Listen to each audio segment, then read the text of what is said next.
So teaching yoga classes for a few years now, the most common mistake I see is, surprise, surprise, in our warrior two side angle and triangle poses, especially with the binds and the half binds.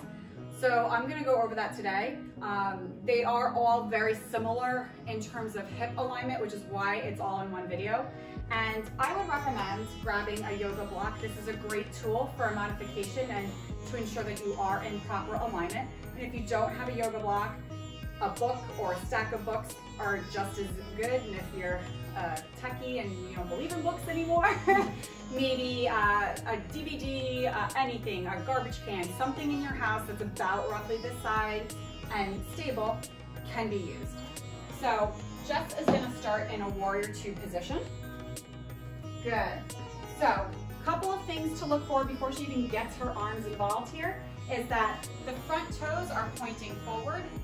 The front knee is lining up right over the ankle and she's not caving that knee in. She's using her glute muscle to externally rotate this thigh bone so that she's in neutral here. And then she's using the strength of her back leg because everyone thinks of their front leg as working really hard, right? But we have to stabilize that back leg. So she is engaged all the way down through the back foot here. So she's making sure that she's not caving in on this foot. She's pushing through the outer blade of the foot, and that's gonna send the message all the way up the leg. Another thing that's really important here is that she's gonna firm the inner thighs together, which is hard to imagine in this split stance here, but that's gonna create that engagement that goes all up the side here. She's gonna pull her navel in. Good. And now if she feels okay, she's gonna open those arms up nice and wide. Now, the point of these poses is to strengthen the legs and to create length. The arms are a cherry on top. If you have shoulder problems or you're feeling pain here, send those hands to your hips. No one has to be a hero here. This is just yoga, right? You make yoga work for you. So without changing anything in that lower body, side angle pose is basically the same thing here. So just gonna open our arms again just to demonstrate. And the first stage here, we're going to bring that right forearm to your right thigh. And maybe the left arm reaches up towards the ceiling. But again, if you're having shoulder pain, go ahead and bring that left hand to your left hip. This is also okay.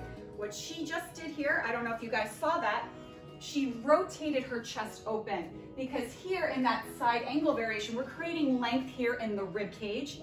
So we don't want any tension in the neck by shrugging up, and we want to open the chest.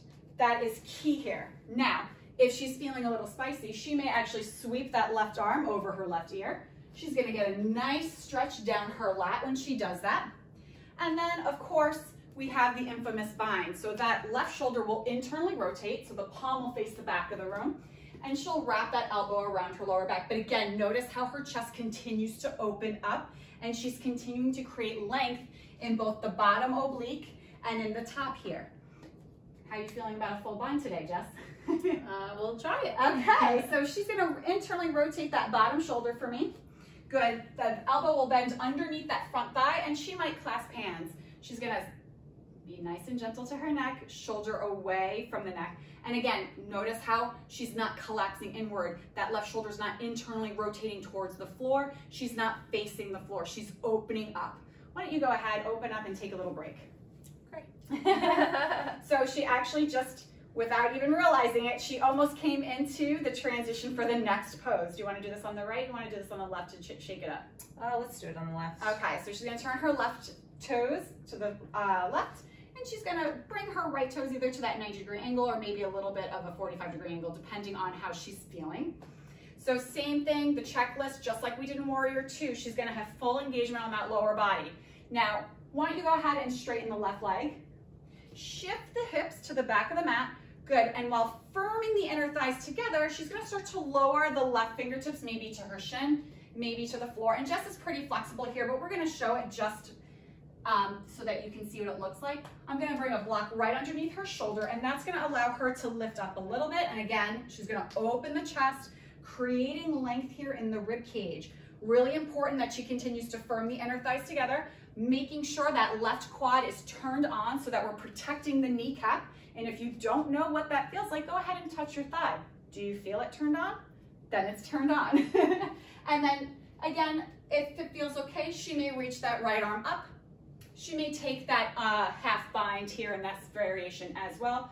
but always notice how Jess stays open. That's key. We never rotate that chest down to the floor. That is not the purpose of the pose. Good job, Jess. Good job, you guys. Nice job.